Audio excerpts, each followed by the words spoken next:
আজ অনেকটা দেরি করেই ঘুম থেকে উঠেছি। আজ ছেলে-মেয়েকে স্কুলে দেইনি। আমার হাসব্যান্ড অফিসে চলে গেছে। সে অফিসেই ব্রেকফাস্ট করবে আরকি। তো আমি ঘুম থেকে উঠে প্রত্যেকদিন আমার বারান্দায় আসি। এসে আমি দেখি আমার গাছে কত ফুল ফুটলো।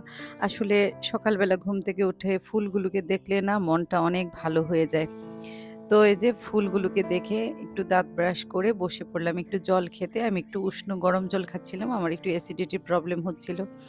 তো বসে একটু খবর দেখলাম মোবাইলে, দেখে তারপর হচ্ছে ব্রেকফাস্ট বানাতে যাবো। ছেলে-মেয়ের জন্য একটু রেডি পরোটা বানাবো। রেডি পরোটাটা হচ্ছে আমার অলস দিনে সবচেয়ে হেল্প করে।